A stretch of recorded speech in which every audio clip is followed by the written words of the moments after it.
Welcome into the DePaul Hoops podcast brought to you by 199. 199.com, basketball historians bringing history to life with vintage DePaul basketball gear to make you feel like Aguirre in 1979. Go check them out today at 199.com and pick up some of that vintage DePaul basketball gear today. On today's episode of the DePaud, we have John from Thompson's Towel, a student-run Georgetown website, talking all things Georgetown basketball over there. And then we also have your athletic director, DeWayne Peevy from DePaul Athletics, coming on talking to me today about the Blue Demon Challenge that's happening on January 25th, as well as some other topics that we've talked about in the past, some updates on that, and some new stuff. So thanks for joining me again, and let's jump right into it.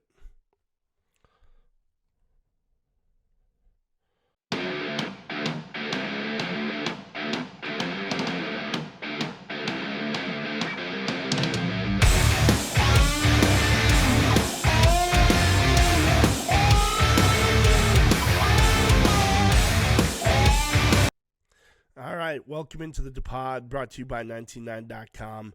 Thanks for joining me again, and if you haven't already, go like and subscribe our channels either on YouTube or wherever you get your podcasts. We're also on Twitter at the DePaud. Go follow us now. So today we've got one of the first times we've done this. We've got John from Thompson's Towel joining us to do a little bit of a game preview. We talk a little bit about their season so far and what tomorrow is going to look like for them. He talks a little bit about who's available and who's not. And then after that, we'll pivot into our conversation with DeWayne Peevy. He sat down with me for about a half hour or so, and we talked about the upcoming Blue Demon Challenge that's happening on January 25th. So a couple days from now, go check that out as well. Make sure that you're ready for that. You'll hear why. You'll hear more why in my conversation with him. So why don't we jump right into it? Our conversation first with John from Thompson's Towel, that student-run Georgetown basketball website. Let's jump right in.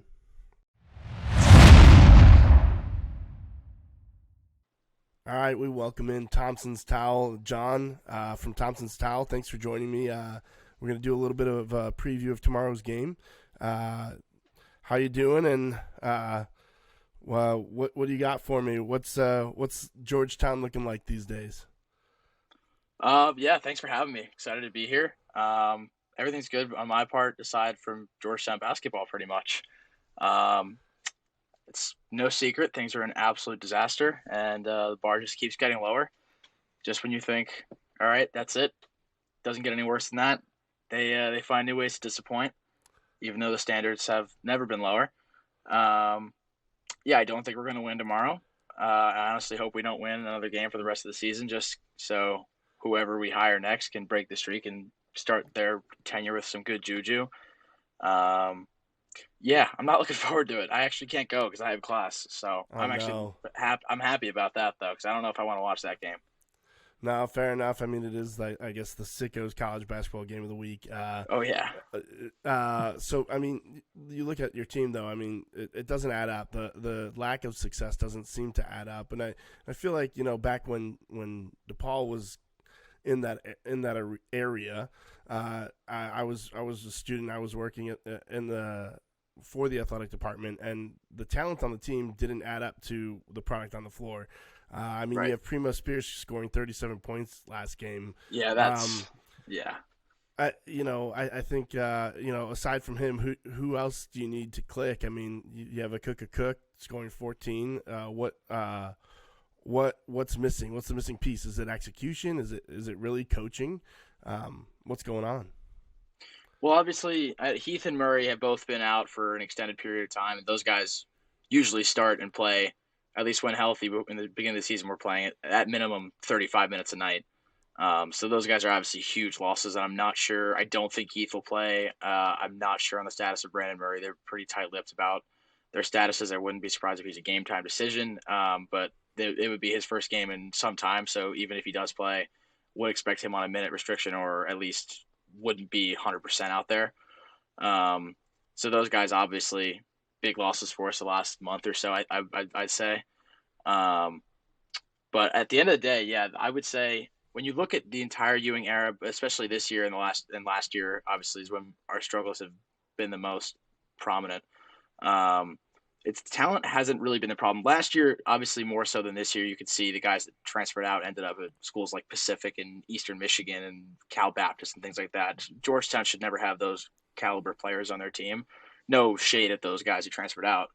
Um, but this year, obviously, I mean, we have just the talent on the roster up and down is significantly better. It just comes down to coaching in every way, and it has been that way since he's been the coach. Even with the Mac McClung days, that kid was supremely talented. There's no reason you can't make a tournament with him. And Akinjo and LeBlanc and Jamarco Pickett was on that team. Javon Blair and those guys, they were all on the roster at the same time at one point. And we ended up with a first round NIT loss to Harvard. If you just watch it still doesn't make sense to me how one of the greatest defensive players in the history of college basketball, in the history of the game, cannot coach defense after 6 years at the helm of his own program.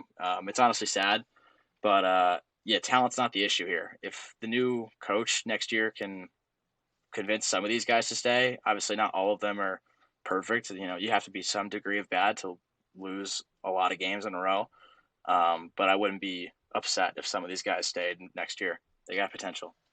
Sure. Is it a foregone conclusion? I mean, obviously, like all the fans are talking about it. I even saw like on some of your posts the Rick Pitino at the Red Square. Yeah. Is it really a foregone conclusion that he's gone, or is there some sort of struggle within the university that is going to keep him there potentially?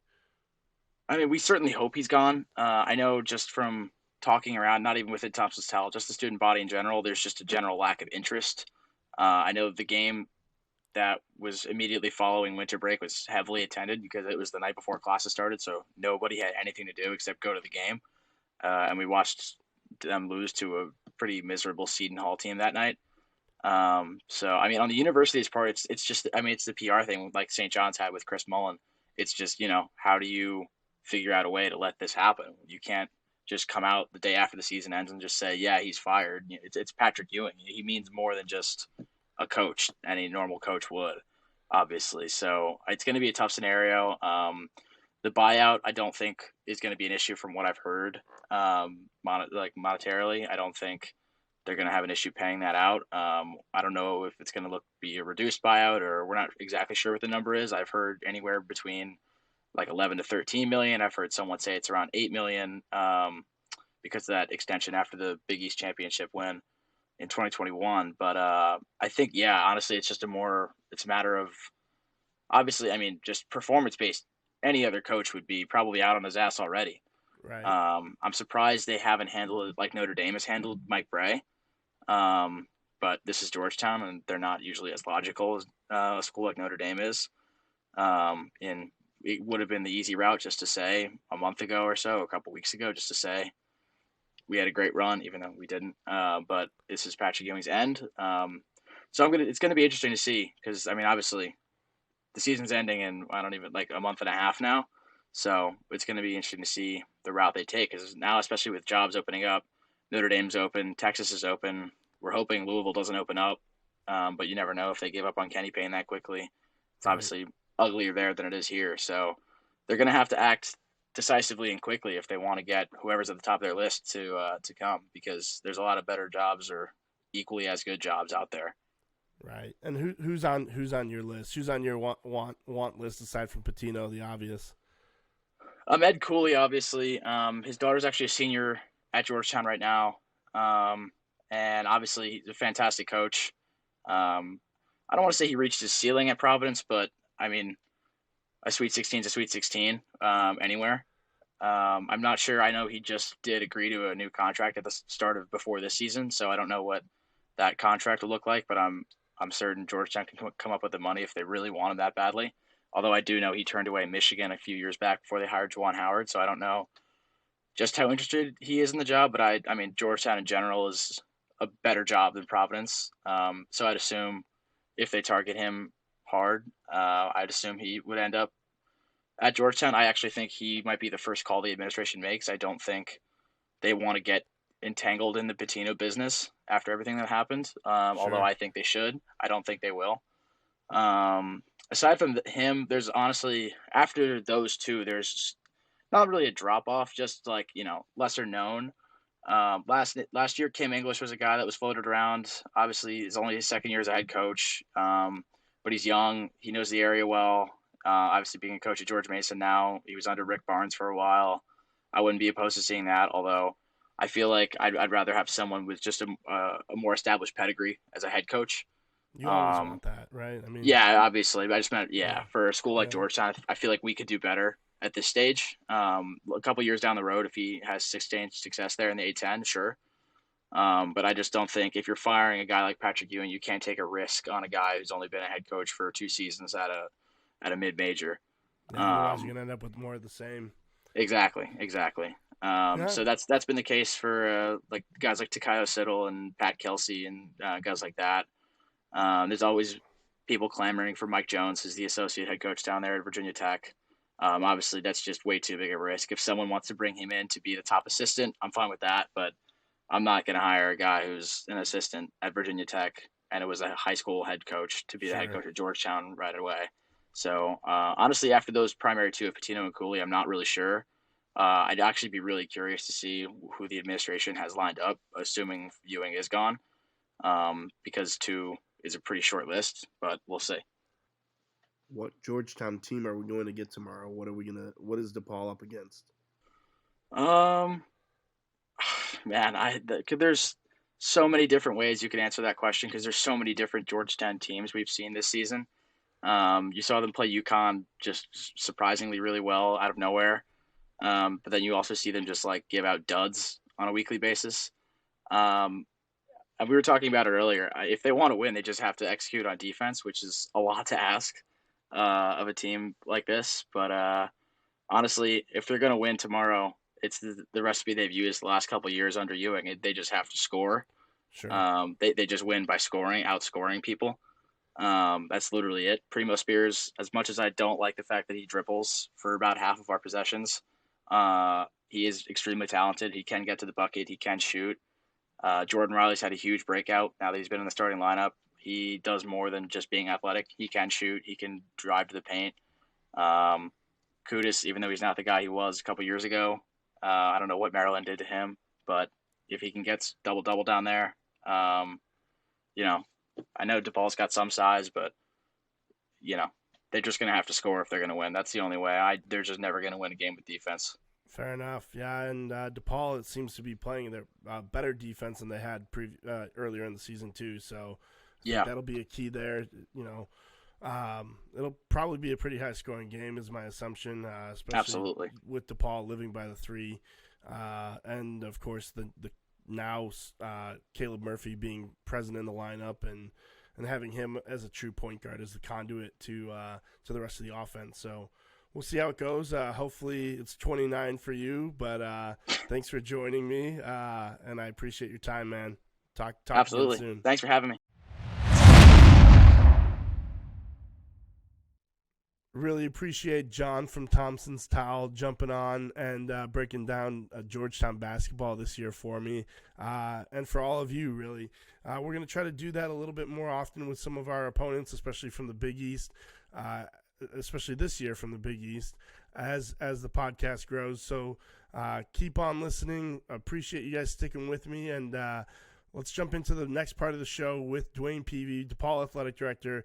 Big stuff in our conversation today with the Blue Demon Challenge. He breaks that down, talks a little bit about why that's so important, and so much more. So let's jump right into it. We welcome in again to the DePaud, DeWayne Peevy, DePaul Athletic Director. Thanks again for joining me today, DeWayne. How are you doing today? I'm glad to be here, John. Doing well. Actually, just excited about. I can't believe that we're this far in the Big East play, and can't believe we're in 2023 already. It's just kind of crazy when you look back, and sometimes you feel like you've been on the job 30 days, and now you're about to enter your 30th month. Yeah, for sure. And I mean, talking about that partway through January, coming off that big win against Xavier and a tough fought battle against Providence. What's your vision for the second half of the season? Well, I think part of it is as you build, especially on the men's basketball side, with the injuries we had up front. You put a team together, you have pieces. We miss it. We lose one piece kind of early in the season with a late decommit that was supposed to come in this year to really kind of have. I think we were trying to do Noah's Ark. We're trying to have two of everything, right? Two fours, two fives, two threes, and a bunch of guards, right? Because it's a guard league. So you start out by getting down to 12 instead of 13. Then you lose two projected starters, in Caleb and Nick early on, Jalen Brooks. So it just really changes your outlook. But we start off well, even with your not practicing, we win at Minnesota, and then things kind of derail a little bit. And you look back and you played a schedule that you wanted teams that were maybe do well in their league on the other games, where Sanford's doing well and Texas A&M is doing well. Duquesne's doing well, like where you can be like not too heavy, but some quality wins you could have. Those opportunities escaped us on most of the nights, but it doesn't ruin everything you're trying to accomplish, because for us right now, it's about let's be the best version of ourselves. And so let's get healthy with what we have, get Jalen Terry, get your back. And then we had a healthy team, for the first time going into really, Big East play post-Christmas, right?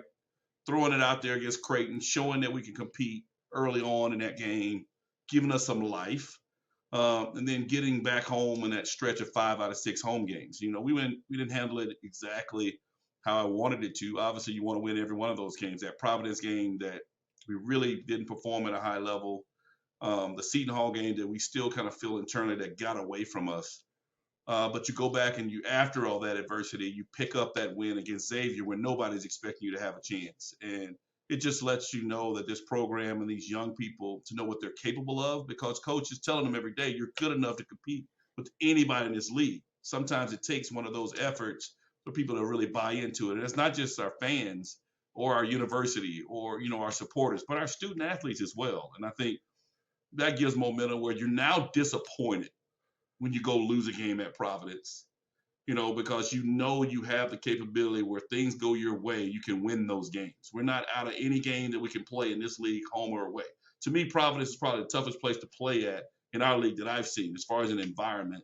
And we've played pretty decently there in the last 2 years, double overtime loss, having a chance late in the game, getting into 4 or 5 and can't get to the finish line. Hopefully we can build on that big game against Georgetown and come home against Marquette, UConn. It doesn't get easy, right? This league is phenomenal, but it's a great opportunity to see where we are, adding a Caleb Murphy to it, getting Jalen Terry hopefully back soon, and maybe we get Nick Ogenda back on the active roster pretty soon too, to see what we thought we had at the beginning of the year. I'd love to have at least a month to end the year to just see what that team can do. Absolutely. And I mean, you talked about it a little bit, but how big is it that to have the fans and the students active and loud and present even at home games? Yeah, I think it's big. I mean, I talked about it we obviously know if we win at a high level, from a Chicago standpoint, people will come. But you've got to have pieces in place to help us win games at home. We can't play neutral site games at home and then play in front of 10,000 plus on the road, right? And so that's been a big piece, especially getting the students back. They had a great turnout, starting with the Villanova win, really great student crowd, but engaging, one of our bigger crowds of the year. Then come back, Xavier, and do it again. We're expecting our biggest crowd of the year, the biggest crowd maybe in Wintrust history. Might be in Saturday against Marquette. And so the momentum is building with people that want to come out. And the other thing is telling us that they're enjoying themselves when they're out. We're having repeat visitors now. We've had a lot of first-time people that ever get into Wintrust.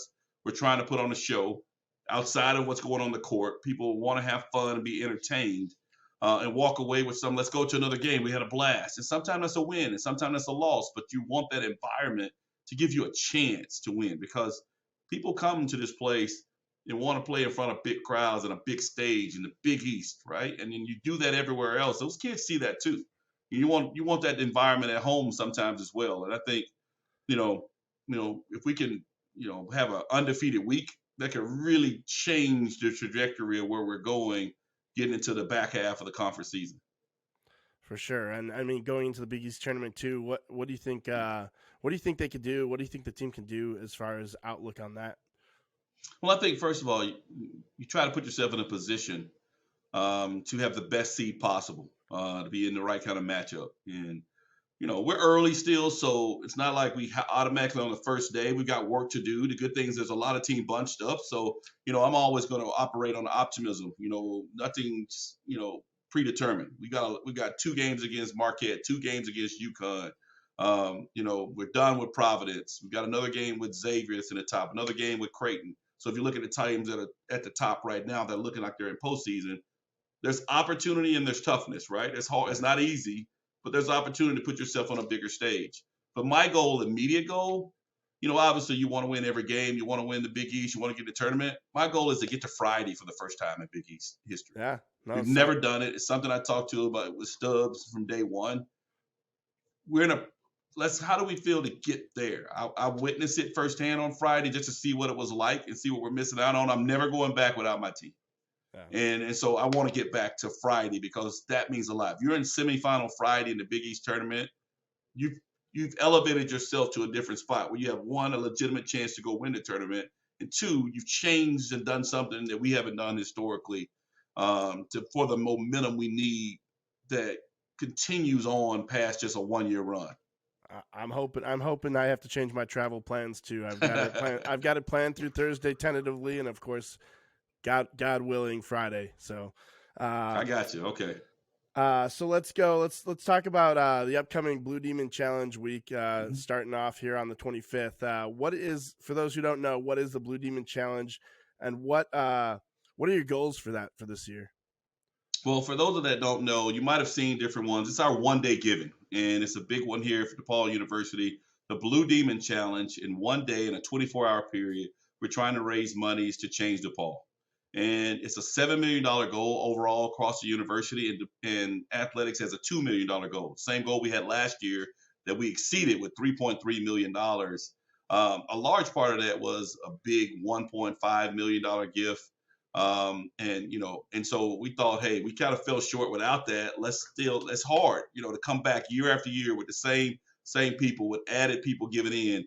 $2 million still has huge impact, because the first year we got 1.1, and we had over $500,000 maybe the year before I got here. So $2 million in one day is a huge number, and it takes a lot. And what we do, we have our 5 guiding principles, which are academic excellence, building the DePaul brand, championship experience, developing and equipping future leaders, and external outreach. The goal is to have challenges in all 5 of those guiding principles that we have to give gifts to unlock. The other ones are all our 10 head coach sports. Men and women's basketball, all our fall, winter, spring sports all have challenges too. And then we have the Dream Big Fund. And that's something that's an athletic director discretionary fund. That's the ones that I make specific ask about. One of the things uniquely in that this year, my wife Allison and I have made a gift, a $50,000 gift for the Dream Big Fund. And we're asking people to help internally. Let's match that. I'm gonna be asking some people to help make $5,000, $10,000 gifts if they can't make 50 toward that. But also we're going to have smaller gifts that we've got to unlock the $50,000 challenge that my wife and I put forward to. So we're putting some skin in the game too, right? And one, I want to let you know that I'm committed to this place, but it's hard for me to ask people to give if I'm not giving myself. And so those are some of the things we're going to ask our supporters, our coaches. All right, what can you do to help change the trajectory of DePaul? And those are things that uniquely in this giving day, I mean, a win for us is we get $2 million in the Blue Demon Challenge. We get a chance to really kind of spearhead the rest of the year and really give momentum, because it really changes. The monies we've raised in the past have allowed us to get ahead of me getting budget needs met through campus. So we've been able to get data and technology equipment, to really change the trajectory of what our student athletes from a performance level. We've been able to do different weight room. We've been able to start traveling and chartering to non-conference games and Big East tournaments before we had it in our budget, because we were raising those monies during Blue Demon Challenge. How we feed our kids, how we recruit, giving Coach Stubblefield private plane access to be able to get in homes that we've never done at DePaul before. Was monies that were raised specifically that people gave to that during the Blue Demon Challenge last year. And so he's been able to recruit privately for the first time ever since July. And so those are the things that are real. I mean, they have real, efforts that go into it, but there's real results. things that happen with naming Doug Bruno Court at Wintrust Arena, moving our women's team to Wintrust Arena. Those are things from commitments made on the front end. And then my goal is to get it to a point where we don't have to fundraise every year for those. All right, let's back channel and get budget increases so we can do those things every year, to the point where when we do these Blue Demon challenges, it can be about wants, not needs necessarily. And right now, we're still in the need category. Our young people are minimally getting meal monies that we need to do more in nutrition. We need to continue to do more in gear allowances. We need to be able to function more in some of the travel that we're doing in non-conference, and think strategically in our other sports about what we get to play to be able to perform at the best level. And obviously, through the 5 guiding principles, it uniquely works on developing our staff, our students, and our coaches, really focusing on how we become a top 100 overall program, reaching out to our alums, giving back to our community and scholarship camps, and how we do academically, scholarships, for our GA programs and things of that nature. And if you're thinking about the Dream Big Fund, it's the things that we can't do, we can't even talk about. Those monies go directly to big initiatives to give us a chance to do things that we can't do. And that's why I'm committing to that. And that can help fill in for an area. So like say we end up over, we need to do some in men's basketball and we don't have the funds for it. It could come out of Dream Big. But there's also an opportunity for us to start thinking about things in a bigger fashion. And I'm excited about what that can bring to the table. No, that's great. It's great to hear. I'm really hoping for a successful Blue Demon Challenge Day for everyone, for us, for you, and unlock that Dream Big Fund as well.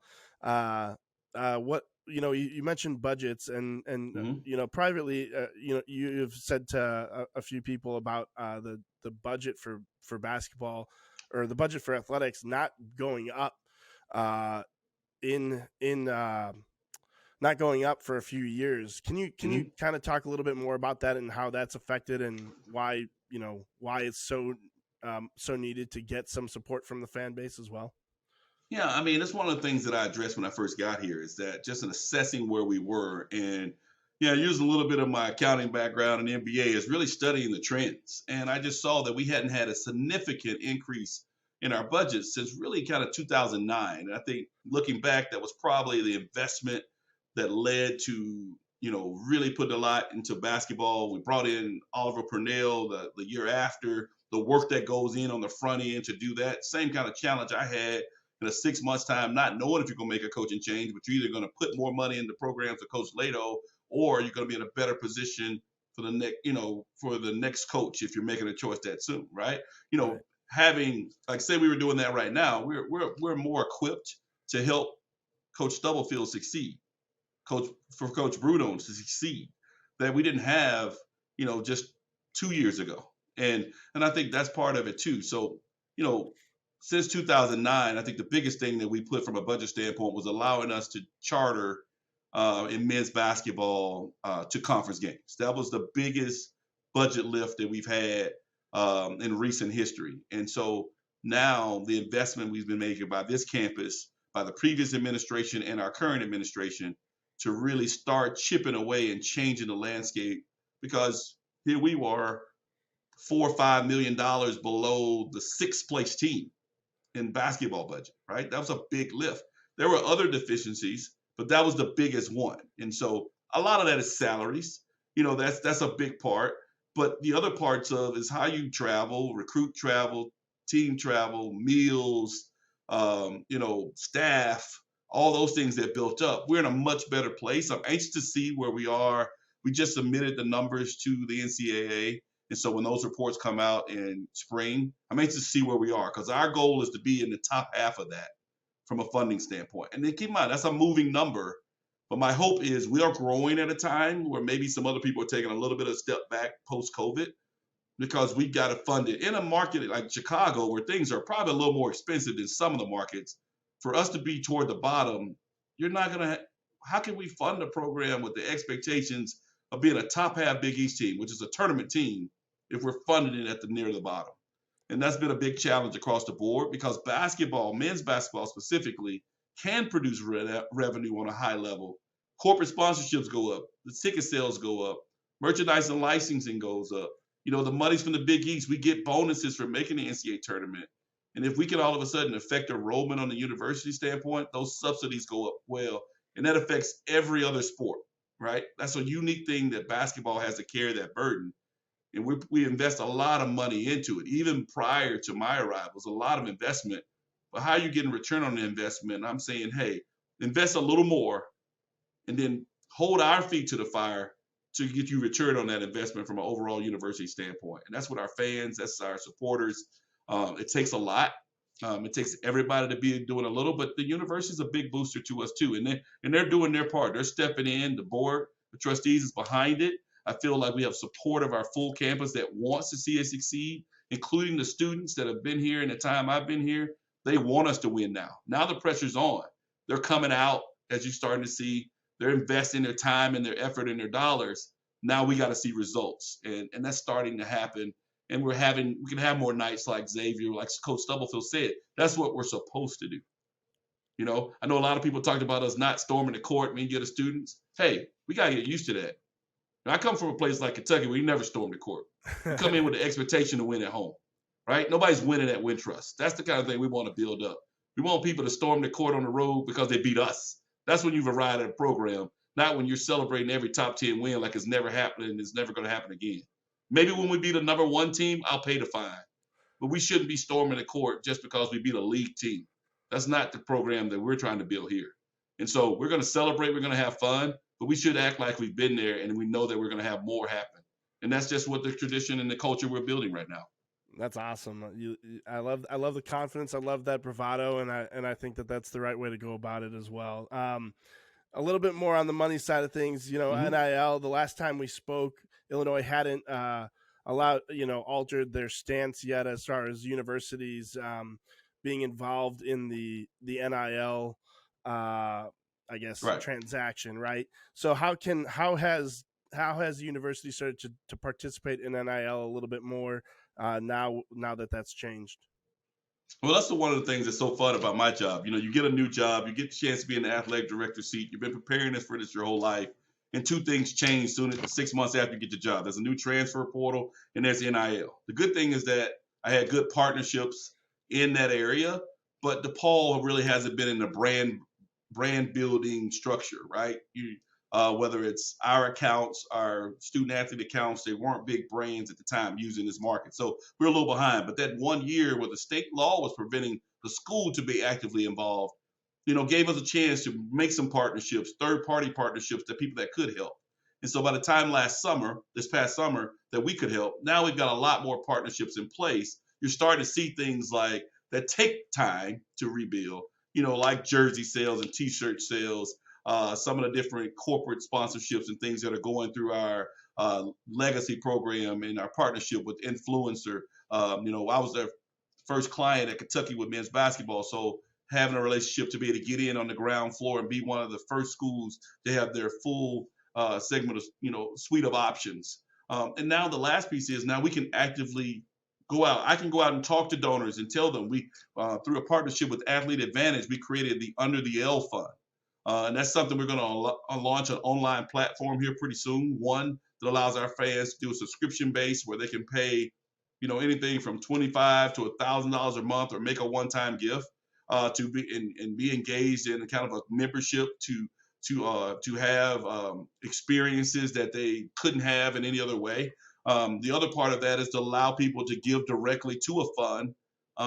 That's basically, we had to create through a partnership, a collective, because we didn't have a group of alums or a group of donors that created that, just like some of these other schools are doing. So through a partnership, we were able to create the Under the L Fund so we can start balancing all these partnerships we have with the marketplace piece.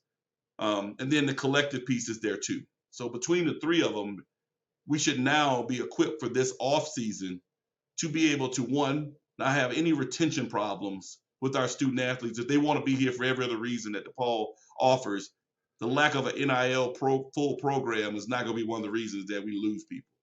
Then the other part, as we go into the next season, what you do for your current student athletes affects what prospective student athletes see as possibilities. We can't talk to them like last year and say, hey, the state law is going to change at the end of the month and we'll be able to help you. And here we got all these partnerships. They're going to want to know, what did you do for your team last year?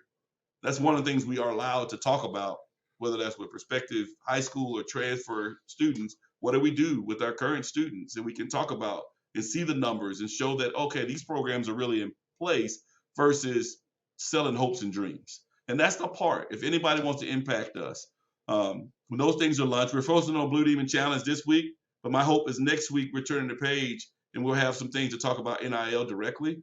If you're frustrated, give to the Under the L, right? If you're excited, give to the Under the L fund because you want more of it. And that's the way each one of us, if we're sitting home and we're mad at the TV or we're in Wintrust and we're friends, those are the things that can change it. Nobody wants to get rid of anybody. Everybody wants to help build a new team and say, hey, we're part of this and we want things in place where our best 8 to 10 student athletes at DePaul are equipped to be able to take full advantage of their name, image, and likeness. And I think as we win, that marketplace piece that we talked about earlier turns on even more too, because brands want to be associated with winners. They don't know our students yet. I mean, think about 2 of our biggest names haven't even played a game until Caleb played the other day. Like everybody knew about him from the incoming the most, and then Nick was probably our most known returning guy, right? And so those are some things that'll be really good for us. And I feel really good. And that's one of the concentrations after Blue Demon Challenge is how do we raise monies in that? And it's not the things you're finding out. Not being a football school is not these crazy dollars that everybody's putting out here that you have. You can have real impact in doing a gift to something that allows, whether you got particular interest or men or women's basketball or any sport, you can direct the funds the way you would like to from a sports standpoint. But you also, give a chance to, we don't do things like, we don't have an annual fund right now at DePaul. We don't have a donation associated attached to our tickets, right? I'm going to hold off on those things as an athletic director and ask our folks, instead of that, give to the Under the L fund, right? I'll hold off on those and not attach things. Use those discretionary dollars to help all our student athletes realize all their dreams too. That's great, and it's good to hear that that we've got that coming down the pipe, and I think that a lot of people will be very excited to participate in that and give towards that as well. Another thing, as far as branding, this is more on the university standpoint.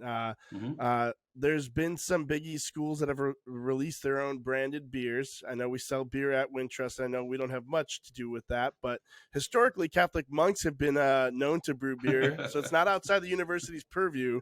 How can we get Blue Demon Stout into production? We've actually looked at a few different options of some people. So Lindsay Martin, who's our associate AD for merchandise and licensing, she's got some experience in that. We've looked at some of those things. Obviously, some of those things take time, but I wouldn't be surprised if there's something DePaul-centric in our future. I don't want to give away all our secrets, but all right. I wouldn't be surprised if there's not something. That's one of the things that was on the list that we wanted to look into. And so I know there's some vendors that have had some conversations so far. I don't know what's the one brand you want us to associate with, or do we need to just come on with non-partnership on our own? I mean, if you had to make a choice, depends. I would say, yeah, we'll have to ask the public, and we'll go from there. I don't want to put my own. I don't want to put my own leanings in the mix. Okay, no problem. Because I don't want to be at the top. It's hard to be up there with you guys. So, right, and we have a corporate sponsorship with Coors, and so but the Coors Brewing Company does a lot, right? Yeah. So it leaves some flexibility, and we start our conversations there first. And then we see where it goes on, somebody actually wanting to do something different. So I think that'll be, the good thing about Coors, Brewing Company. There's so much flexibility, and they're big thinkers of what they want to do. And the sky's the limit. You've probably seen some of the things we're trying to do with the partnership with the local establishment to be able to have, whether it's watch parties or be associated. So we partner with Kelly's on that. And so that's a great conversation started with one of our greatest partners in Coors, and figure out with Miller Coors where we're going, right? That's great. And I mean that gives us a great. When we start there and let's create a legacy, right? Let's start something, because I've seen some of the things that we're doing, like in Wintrust, like maybe that's the thing we turn a little bit and have a great opportunity to partner on. Love that. No, that'll be cool, and you definitely have a lot of customers in waiting for that. So, Okay, all right. A couple other things before we let you go. At the game, I was at the Xavier game. I was sitting behind the basket, and noticed you in the tunnel, kind of pacing back and forth.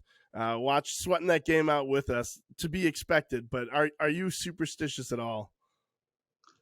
I'm superstitious. One of the things I started doing this year, I wear my Kentucky National Championship ring for big games. Now, I can't determine a formula what big games mean, but I also don't want to be greedy and wear it every game and lose its power. Like there might be only so much juice in it. It's something I used to do in Kentucky after our championship game. We have these big games, whether it's a championship classic, CBS Classic, tournament game. I'd wear my championship ring, and it had a pretty good clip. I don't know what the numbers are, but we were doing pretty well. And so it's usually telling you I'm either a little nervous about the game or I think this is a big one we really need, right? Yeah. Yeah. And I got to be careful now because people are starting to ask me questions about it. Cause I don't know if that takes away from it. So I wore it for Georgetown because I was just nervous, right? Yeah. Come off this, I was like, we can't lose this game. We got to start off at home. I didn't wear it for Providence on New Year's Day, but I probably should have. But I just didn't want to go too much. I did wear it for Xavier. And I think I should take it with me to Georgetown tomorrow night, and and wear it at home for Marquette. So we'll see. One of the things I didn't wear it for Seton Hall, I think, mainly because we had men's tennis, I think, ring ceremony night. So I wore my men's tennis ring. Sure. So that's a mistake on my part. I should have put that on the line. But can't wear it every home game. And obviously, I wanted a DePaul ring, not a Kentucky ring, to help bring success there. So it's just one of those things that made me feel a little better. Now I'm ready. I want to get to a point where I can retire that and start getting my own first NCAA tournament ring for DePaul athletics. That's what I want to tout instead. That's great. No, we see those Kentucky fans in your mentions all the time asking you to come back. I'm glad that we could, at least say that you're sticking around for a while here. Well, I mean, that's always fun, right? I mean, the good thing is, I guess you'd rather have that than the alternative of I'm glad we got rid of you. stay away. But it's really good. I think the biggest thing I did with my time at Kentucky in 12 years, but especially being in the communications, media relations side of it, moving to administration, was connecting to the fans, right? Whether it was social media or in person, being the average Joe in every other sense and putting everybody on the same level, right? Whether it was our highest level donor or somebody that I just ran into in town, giving that same experience a level that they all matter. Because to get this done, I know it meant everybody. That's the thing that made it unique with Big Blue Nation, was that whether you were in Eastern Kentucky or Western Kentucky or everywhere in between or across the globe, people had a passion for it and they wanted to feel like it mattered. And I'm thinking, when I came at DePaul, I didn't realize the sense of that until I started walking around or Ubering somewhere with a DePaul polo on. Every DePaul story I was hearing in the city, and people connected. And it's really, we're on the tip of the iceberg of getting those people back out and getting them to Wintrust. They haven't been there for the first time. And we've had thousands of people that have come to a DePaul game at Wintrust for the first time ever. And now we're starting to get that repeat customer. We're a little below 500, and we're talking about major increases in attendance numbers in a short period of time. We can finish our home schedule the way I hope. I mean, we could really push for it. I want to sell out Wintrust Arena, right? I mean, and we need our fans to want to do it too. It's an easy price. We're a low price point. We just want you out there. It's like I said, you heard me before, butts and seats. We got to impact the game. And then we'll get the others to come too. But we've got people that are fans that have tickets. You've got to show up and bring somebody with you, because this is our chance to impact the program. If I can think about it, I'm a Dallas Cowboy fan. I'm hurting today because our season's over. If I could impact their future through NIL or going to games that are affordable, I would do it because I want to win. So translate that to DePaul basketball. I'm tired of being frustrated just like you. And I've only been here 30 months. So I can only imagine 20 plus years.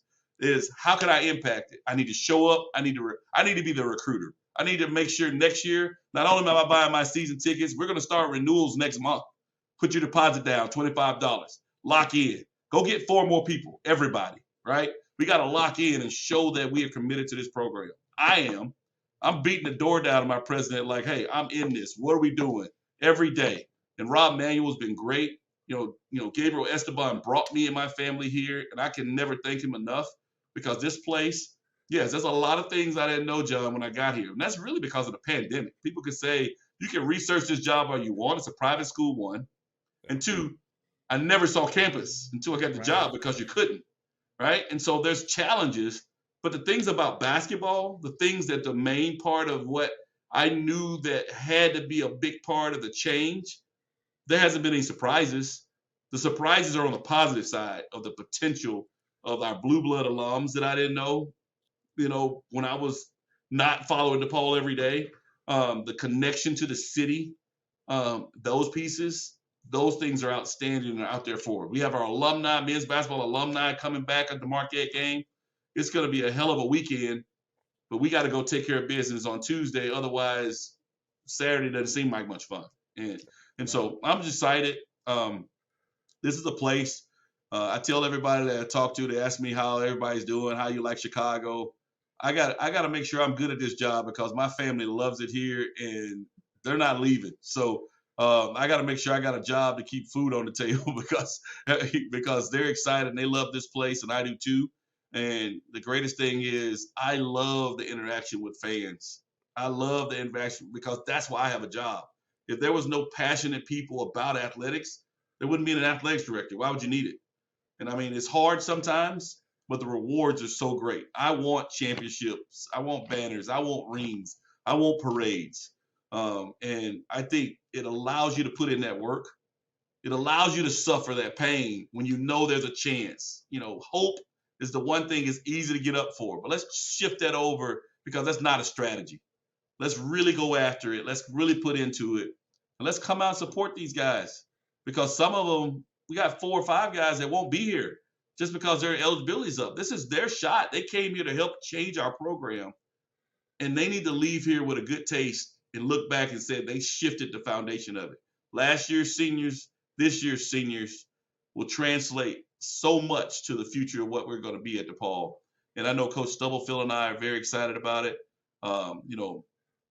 Coach Bruno, they're going through a tough season right now in an elevated Big East. The Big East is better than it's ever been as far as how many teams are postseason quality. But there's no better person on this earth to figure it out than Hall of Famer that we got down the hall. And I'm excited. I'm excited about the future. I'm excited about the current back half of this season, what we can do. Let's make some noise. Nobody's expecting us to. They're still counting us out. They still figure out an excuse for why we won the game. It's never us. Let's show people that we're a team to be feared too. I'm glad we have you at the helm. I'm glad we have the 2 coaches that we have at the helm, leading our 2 teams. And thank you for that. And I know we're wrapping up time here, but one last question because it came up in another interview with Wilson Chandler. We need to retire jerseys, and you and I have talked about that before. There's a committee and everything. Is there any updates there that you could go into? Yeah, we're finalizing our committee. The funniest thing is the one spot we haven't filled is the media spot, right? We had someone that we were considering that took a little while on the answer and ended up being a decline. So we got to fill that last spot. My goal this year is to have the meeting in place, the structure in place for Hall of Fame induction to get it back going next school year, but also have a full-on conversation of how we're going to do jersey retirements. If that means we announce something that happens next year, great. I'm not on the committee, but I'm obviously charging that committee up because that's one of the things I want to get started and going. It's unacceptable in my eyes, and I'm probably telling everybody that's involved in it right now, that we don't have that figured out and that we're at least putting banners in the arena by next basketball season. And that doesn't mean just one maybe. That might mean multiple. They got to figure it out. Because I think if we do a vote the way it is, I'd be shocked if it's only one because of the amount of people that are probably the no-brainers, so to speak. But that's the reason you got to go through a committee, make sure you vet it the right way. Because I've heard 8 different opinions, and there's a bunch of different lists, which means we got a good group that over time, I'd rather deal with a disgruntled alum that they didn't get it, knowing that it'll eventually get to them, Sure. than everybody be upset because we're not doing it anymore. Right. I'll take those calls because John, DeWayne went before me and I didn't get a chance, and I'll eventually get to you. Then DeWayne and John both be miserable, and that's just the easy way out. We've got to honor our past, and we've got a lot of great things. We want to honor some of our best teams as well, and so we got some really good things headed up. And so we should have some of those meetings. We have a meeting at the end of the month, our first meeting. And so I think it's on the 30th of January. And so that's our first meeting to get started. And I can't wait to see what comes out of it. Wow, I love it, DeWayne. Lots of good stuff. Thanks again for taking the time. I know you've got a lot to do, and you're on your way out of town here. But thanks for joining me. I appreciate it, and looking forward to having you on again soon. Thanks for having me on. Blue Demon Challenge, January 25th, 125. Please give, and we need your help. This is the part you can help us with. Tax-deductible gifts all day long, several different categories. Every little gift counts, right?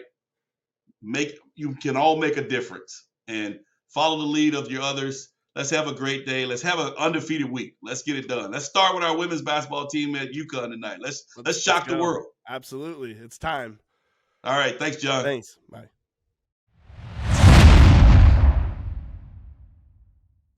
Really great, as always, to sit down and talk with DeWayne about DePaul basketball and DePaul athletics as a whole. Really nice to see some of that stuff moving forward as far as the Under the L collective initiative and the Jersey Retirement Committee is forming and seeming to be having its first meeting at the end of the month. On top of that, of course, the Blue Demon beer, a lot of people are excited about that potentially being in play and being in process. We'll see where that goes, hopefully sooner rather than later. I anticipate seeing it probably next season, but you never know. Also, the Blue Demon Challenge coming up on the 25th, on Wednesday. Make sure that we have a good showing for that. It means a lot to the athletic department as a whole, the university as a whole. But, of course, if we want to see bigger, better stuff from our basketball team specifically, it's going to take a lot of help from us to push them uphill, which I know a lot of you already do, just to get them to where we need to be. So go have a good showing on January 25th, the Blue Demon Challenge Day, and let's go Blue Demons. Get some wins this week.